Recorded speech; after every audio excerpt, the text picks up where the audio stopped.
bem-vindo a uma jornada dupla repleta de mistério e terror. Prepare-se para acompanhar duas narrativas emocionantes que prometem mexer com sua imaginação e te levar ao limite do suspense. Aperte o play e deixe-se envolver por esses contos intrigantes e arrepiantes. A Casa em Chamas. Deixe-me contar sobre a noite em que minha vida mudou para sempre. A noite em que pensei que iria morrer. Em que perdi minha sanidade mental. Era uma noite quente de primavera e eu tinha 13 anos. Meus pais tinham saído de férias no fim de semana, deixando-me em casa sozinha. Convidei meus dois melhores amigos, David e Arnold, para me fazer companhia. Nós estávamos no meu quarto, ouvindo música. Arnold estendeu a mão e abaixou o volume. Ei, por que não contamos algumas histórias assustadoras? Ele disse. Estou com disposição para uns sustos. Parece uma boa ideia, concordou David. Quem vai contar primeiro? Eu tenho uma, eu me ofereci. Mas, eu não sei se devo contar. Vamos, disse David. Vamos ouvir. Conta. Ok, eu disse. É uma história muito terrível que ouvi uma vez. Tudo aconteceu há muitos anos atrás. Havia um homem que tinha um filho de 7 anos e sua esposa tinha falecido ao dar à luz o menino. Eles viviam no campo e não havia vizinhos por quilômetros. Eles nem tinham telefone, porque na época as linhas não se iam tão longe. Um dia, o pai chegou em casa do trabalho e ficou horrorizado ao descobrir que sua casa estava em chamas. Ele imediatamente pensou em seu filho e correu para dentro, chamando pelo menino. Quando ele ouviu o filho responder, percebeu que o pobre menino estava preso no seu quarto. O pai correu para a porta e tentou abri-la, mas ela não se moveu. Uma viga havia caído do teto do quarto e bloqueado a porta. Ele bateu e bateu na porta com toda a força, mas a porta não cedeu. Ele até bateu contra ela com o ombro, tentando derrubá-la, mas nada adiantou. Ele ouvia o filho gritando muito do outro lado. O menino estava em pânico, gritando e gritando por ajuda. O homem continuou tentando derrubar a porta, mas não importava o que ele fizesse, ela se mantinha firme. Ele urrou de raiva, ele gemeu em desespero. Já não pensava em mais nada, apenas na porta e no seu filho gritando de dentro do quarto. Apesar de todos os esforços, os dois foram consumidos pelas chamas. Ele nunca conseguiu abrir a porta e ficou lá até o fim, tentando desesperadamente quebrá-la até sucumbir à fumaça e ao fogo. Arnold olhou para mim com nojo e disse: "Isso não é assustador." "Eu tenho que admitir, é muito fraca essa história", concordou David. "É mais triste do que assustadora." Foi quando decidi contar a última parte da história. Eu não tinha planejado contar a eles essa parte, mas me empolguei muito tentando impressioná-los. Foi tão estúpido continuar. Eu nunca deveria ter dito a eles. Esperem. Vocês não sabem o resto da história. Eu ainda não terminei, eu disse. Desde então, o fantasma do pai tenta abrir a porta e salvar o filho. E se você disser bem, prefiro não dizer as palavras exatas, mas basicamente se você chamar pela ajuda dele dizendo que está tudo queimando, o fantasma aparecerá na sua porta e pegará você. David olhou para mim pensativo. Você já tentou alguma vez? Ele perguntou. Não, respondi. Eu tenho medo de testar. Arnold ficou com um brilho de excitação nos olhos. Ei! Vamos fazer isso agora mesmo? Ele perguntou. Eu fiquei tensa. Eu não tinha vontade nenhuma de invocar um fantasma e já me arrependi de ter dito alguma coisa sobre a lenda. David sorriu. Sim. Por que não? Respondeu ele. Bem que eu ia dizer a eles que eu não queria fazer aquilo, mas eles não me deram uma chance. Arnold fez uma voz trêmula, para imitar o garotinho e gritou: "Papai! Papai! Ajude-me! O fogo está em todo lugar. Só consigo ver a casa em chamas. Estou com medo." Então, ele começou a rir. Eu não vi graça, mas ele riu. David observou-o sorrindo, sem dizer nada. Arnold começou a gritar de novo, ainda mais alto dessa vez. Estou queimando, papai.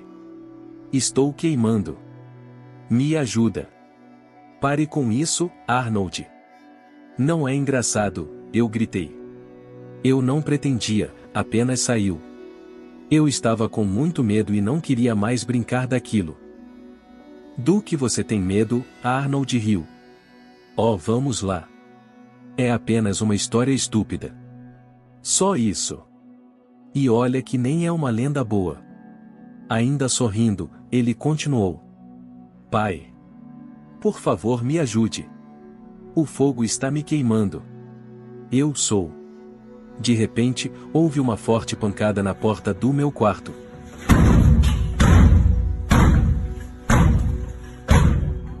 Arnold parou no meio do grito.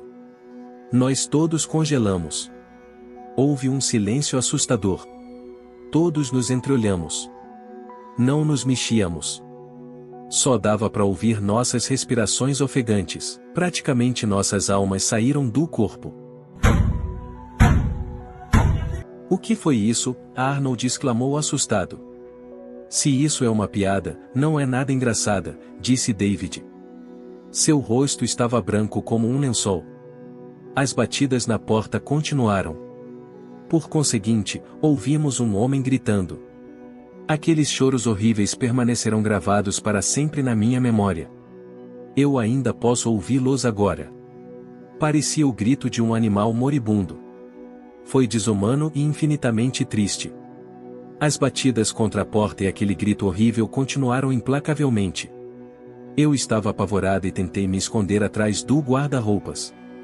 Arnold pegou uma cadeira e ficou de pé para atacar qualquer um que entrasse no quarto. David encolheu-se contra a parede com lágrimas escorrendo pelo seu rosto. Não! Não! Ele gritou. O que é isso? Estou com medo. Imediatamente, os gritos do lado de fora ficaram mais altos, ainda mais angustiantes, ainda mais aterrorizantes. As batidas na porta ficaram mais fortes. Eu pensei que as dobradiças iriam se quebrar ao meio e a porta seria enfim derrubada. Então, o pânico pareceu superar David. Eu não aguento mais, ele gritou. Eu tenho que sair daqui. Com isso, ele correu para a janela e abriu-a. Não, eu gritei chorando. Não, mas antes que eu tivesse tempo de terminar minha frase, ele pulou pela janela. Eu ouvi o barulho do seu corpo chegando ao chão. Por um breve momento, tudo ficou em silêncio. Então ouvi gritar de dor. Minhas costas! Minhas costas! Corri para a janela e olhei para fora. David estava deitado no concreto do andar de baixo, gritando de dor. Os gritos vindos de trás da porta ficaram ainda mais altos e mais enlouquecidos.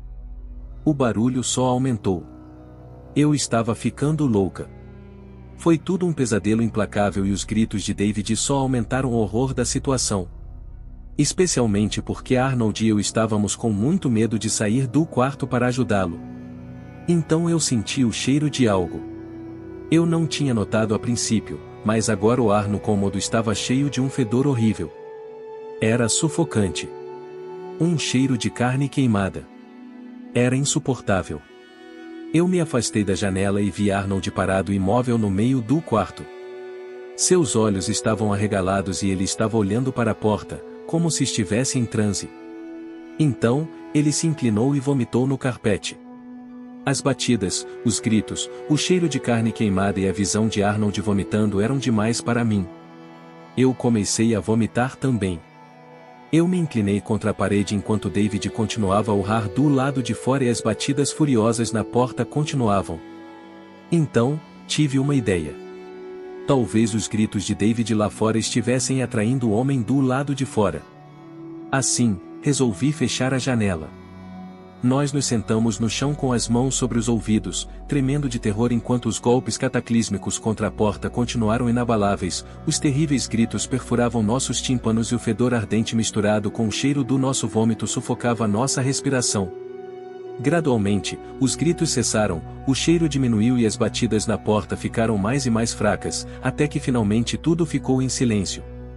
Tudo o que podíamos ouvir eram os gritos abafados de dor de David, através da janela fechada. Arnold olhou para mim e perguntou em voz baixa: "O que fazemos agora?" "Talvez devêssemos chamar a polícia", eu disse. "Ou o corpo de bombeiros, ou, eu não sei, uma ambulância para ajudar o David." "Onde está o seu telefone?" ele perguntou. "Lá embaixo." "Você acha que acabou?" "Bem, parece que sim", eu respondi hesitante. "Verdade", ele disse. "Nós teremos que descer." "Bem, eu vou." "Enfim, acabou, certo?" "Eu acho que sim", eu disse. Arnold se levantou devagar e, hesitante, caminhou até a porta. Ele gentilmente pegou a maçaneta, abriu a porta e espiou para o corredor. Estava vazio. Então, com um sorriso no rosto, ele se virou para mim e disse: "É uma loucura, a porta estava aberta o tempo todo. Este fantasma é muito burro." Porém, mal ele terminou de falar, em um flash, uma mão veio ao redor da porta e agarrou Arnold em volta do pescoço. Ele ficou ali petrificado, sem gritar, com os olhos arregalados de tanto terror. O braço estava enegrecido e carbonizado. Eu podia sentir o cheiro da carne queimada. Antes que eu tivesse tempo de reagir, Arnold de repente desapareceu diante de meus olhos. Foi arrastado pela porta e atravessou o corredor com uma velocidade impossível.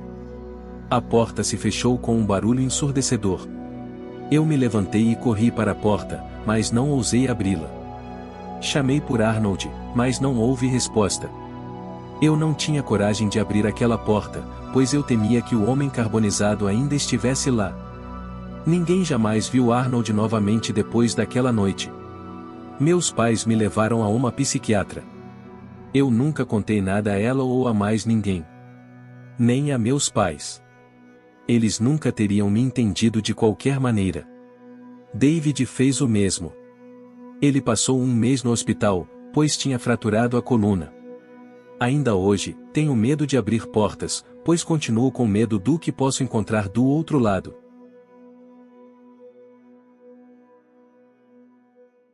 O Sítio dos Segredos. Eu nunca imaginei que o sítio do meu avô pudesse guardar tantos mistérios. Quando ele faleceu, recebi a notícia de que tinha herdado a propriedade, um lugar que sempre me fascinou nas raras visitas de infância. Decidi que estava na hora de conhecer melhor o local e entender o que fazer com ele. Assim, embarquei nessa viagem com a curiosidade e o coração carregados de saudade.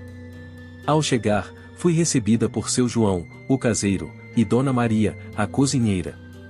Eles já trabalhavam no sítio há décadas e conheciam cada centímetro daquele terreno. "Seja bem-vinda, Luana. Sentimos muito pelo seu avô", disse seu João com a voz grave e acolhedora. "Obrigada, João.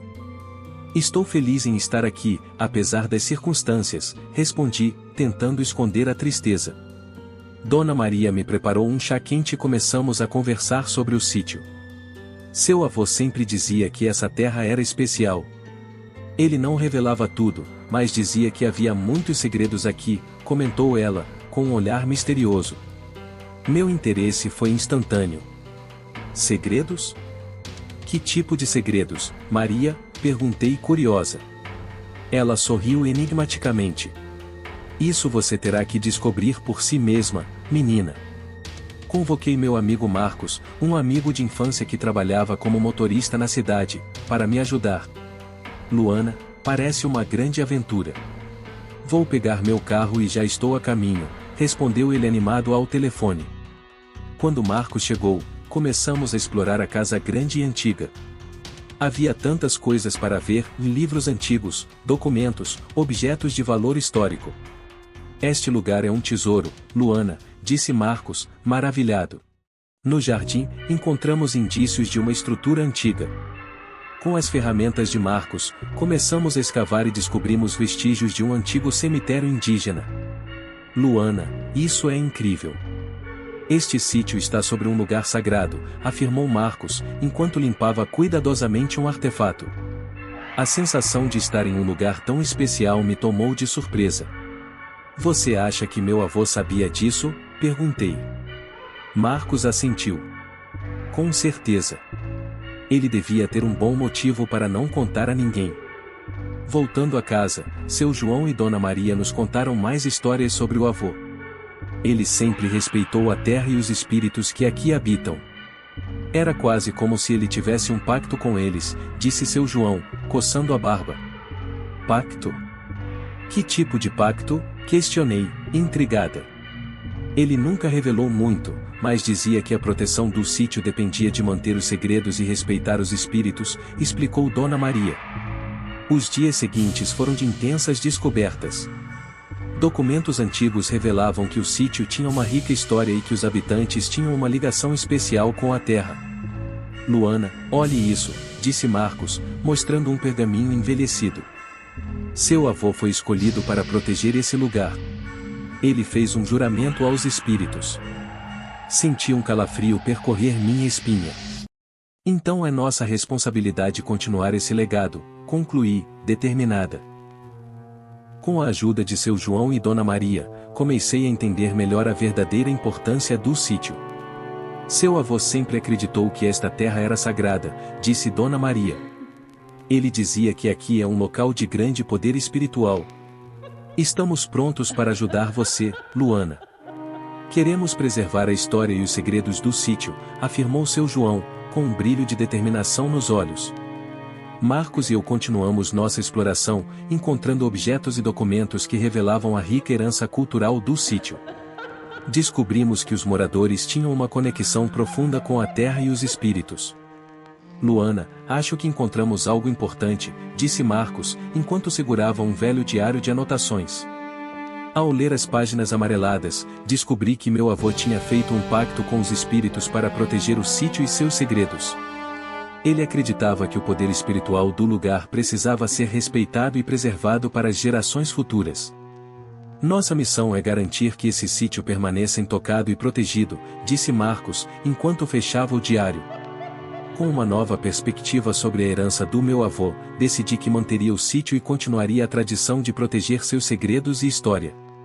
Sinto que é minha responsabilidade honrar o legado do meu avô e proteger este lugar sagrado, declarei. Marcos, seu João e Dona Maria concordaram e nos unimos pela paixão de descobrir e preservar a história e a cultura do sítio. Agora, sinto que estou conectada com as raízes da minha família e com a terra que tanto amavam. O sítio não é apenas uma propriedade, é um lugar sagrado.